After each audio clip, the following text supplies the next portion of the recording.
Hi, and welcome to this live reading from Shadow Wolf, Protector Wolf Shifter Series Book 1 by Lilliana Rose, and this is presented by Itsy Bitsy Book Bits. Chapter 1, Tamaska. Tamaska Lane scanned the growing crowd behind the roped-off doorway to the ballroom. She tapped her foot, the sound of her shoe on the polished floor, a steady rhythm. Time slipped away quicker than she'd like. Nerves knotted in her stomach, tight enough for her to want to double over, yet she remained upright, head high, abundantly confident. The security she'd employed at the last minute hadn't arrived. The blood opal was too valuable to have on display without protection, and she was beginning to think this might be the event that would break her career instead of making it. "Where the fuck is he?" she grumbled, standing by the tall rectangular glass cabinet positioned on the stage at the back of the ballroom. Both the cabinet and the stage showcased her skills as a highly sought-after event manager. Fairy lights strung between the high walls connected to the chandelier in the center, adding a touch of magic to the room. Oversized flower arrangements on pedestals along the walls, framed with white material, softened the space. It was inviting, and she hoped it would persuade potential buyers to open their wallets and spend big money. This was the event to be at on Friday night in Sydney, Australia, at the reputable Shangri-La. She clutched her phone in one hand, trying to maintain control in a situation that was about to push her over the edge and into the mother of all meltdowns. One last thing needed to be sorted out before the event started, and time was fast running out. The soft rainbow of colors around the opal's deep red center reassured her. The priceless blood opal sat proudly on a cushion of black velvet surrounded by tiny LED lights, which had been positioned to ensure the gem's beauty reflected from all angles. And it was beautiful, almost otherworldly. The glow of the opal drew the eye even without the lights. With them, it was beyond spectacular, just like she'd envisioned. Of course, security actually being at the Shangri-La would help with the gem placed so front and center. Tamaska stepped off the stage as nervous energy hummed in her veins. The evening needed to be perfect.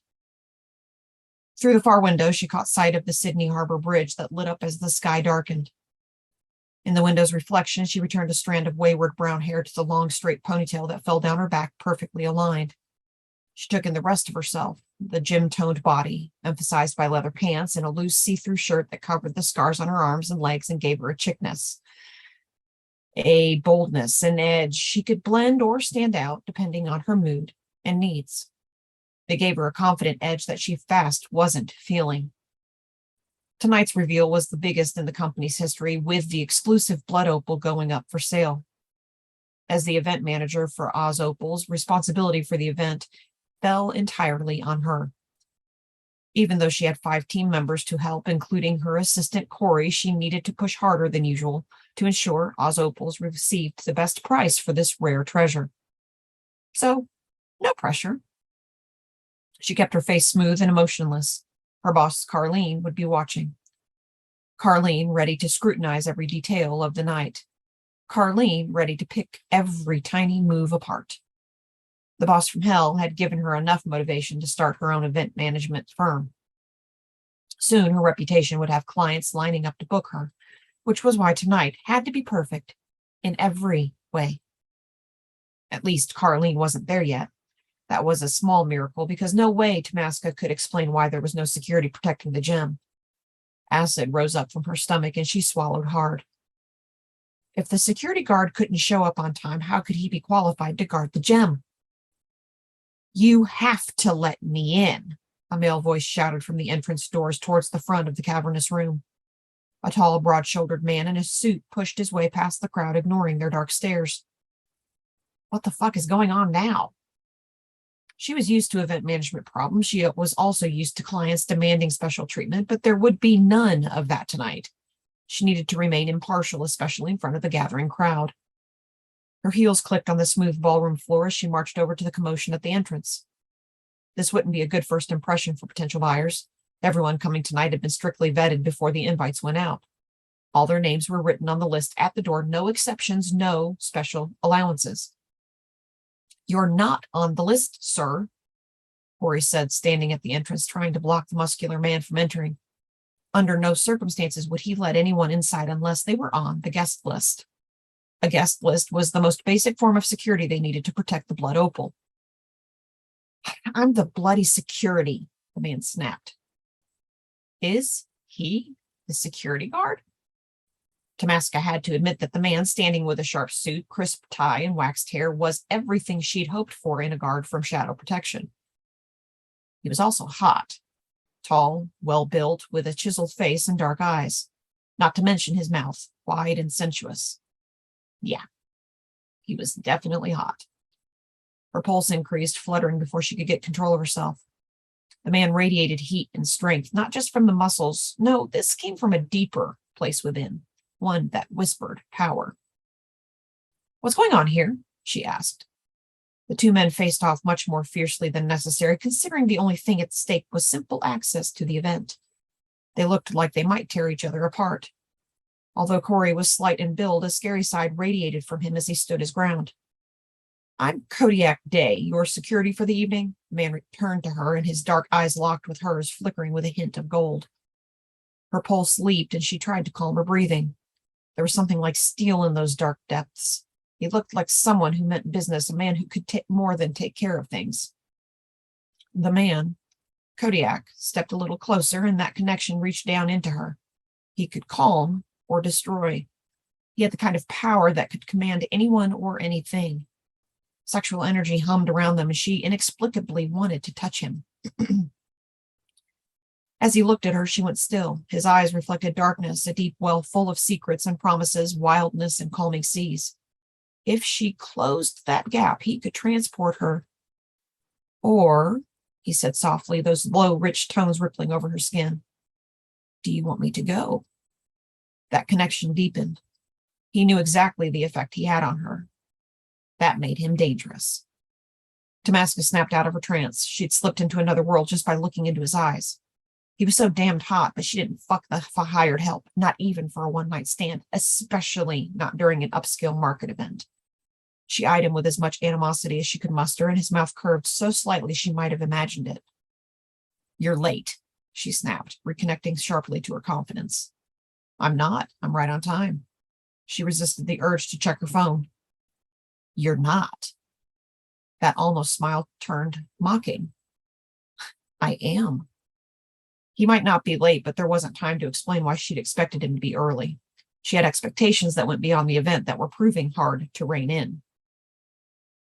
You're late to me. She stood firm while she looked him up and down, inspecting the man she'd hired. She wouldn't relax her standards even if the event was about to start. Her pulse fluttered. Kodiak was well-groomed from head to toe, with a clean-shaven face, polished shoes, and even cufflinks on his perfectly pressed shirt covered by his jacket. Her fingers tingled with the desire to explore the unusually toned muscles under his shirt. The stress of the night is getting to me. I'm losing it over a security guard. She inhaled slowly. Do you want me to be here or not? He asked, smooth and cool. You'll have to do, she said, trying to hide her brewing thoughts. How many came with you? 6. He suddenly moved his hand, and 6 men and women came forward, all dressed to blend in with the night's clientele as per her request to Olkin, the head of Shadow Protection. Good. I want security positioned around the ballroom there and there. Tamaska pointed to the entrance, then to the table where bidders would register. She prepared to point to the glass cabinet. He looked at her, brow slightly raised. Don't tell me how to do my job. You'll do the job I'm paying you for. Heat rose inside of her as her blood pressure soared. How dare he? She was running the show, not him. I will. He waited a beat. The blood opal will be safe with us here. You'll have a successful night, but I'll run the security. Her hands coiled together. You'll do what I tell you. Then I'll walk. He stared down at her, the dark chill overtaking the earlier warmth in his eyes. She wanted that heat back. Between the loss of that connection and the steel and slight insolence in his tone, hot anger coursed through her blood. She couldn't afford to lose the security now, but she wasn't one to back down from an argument. That's not the arrangement I had with Olkin. Her breath came in a hard intake as she struggled to find her equilibrium. I'll be informing him of your indiscretion. See you later, then. Kodiak turned away and the others followed his lead. Fuck, she breathed out. Stop. He paused and then slowly turned back to her. She almost wished she could afford to let him go. His expression hadn't changed, but the mocking stung the air. You're going to let us do our job then? On one condition. She wasn't about to let a man like Kodiak railroad her, especially when she was in charge. He frowned, a stormy expression shadowing his face. But Tamaska had enough determination to sink a battleship. I want you standing by the blood opal. Kodiak's perfect mix of danger and confidence would add to the atmosphere surrounding the gem, enticing the buyers and deterring any would-be thieves. Despite the unfortunate start, he actually seemed perfect for the job. She squared her shoulders and kept her chin high as Kodiak stared down at her. A shiver slid down her back. This time, she didn't succumb to his allure and kept her balance. Did he just smirk at me? Fine, he nodded slightly. But I'll have you know that I like to stand where I can see everything, so I would have been in that position anyway. Good, she said. Let's get this sorted now. The guests want to see the blood opal. Corey unclipped the end of the red rope and let the security team into the ballroom before rushing to stop the guests by raising his hands and calling out for them to wait. As Kodiak strode past her, he met her gaze and her breath stuttered. It seemed as if a part of him reached for her as she reached for him. The resulting sparks mixed with attraction and warning. Bells of all kinds rang. Inside her, a low beat of need started up, coiling with heat that could combust with a touch. She liked a man in a suit and couldn't turn away from him. He was like a magnet just for her. From the center of the ballroom floor, he gestured to the others.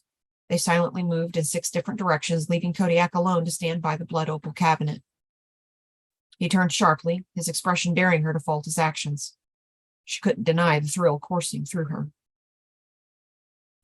That was stressful, Corey said from behind her before breathing out slowly with a soft whistle.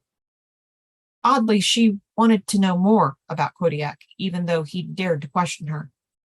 Clearly, he didn't understand his position.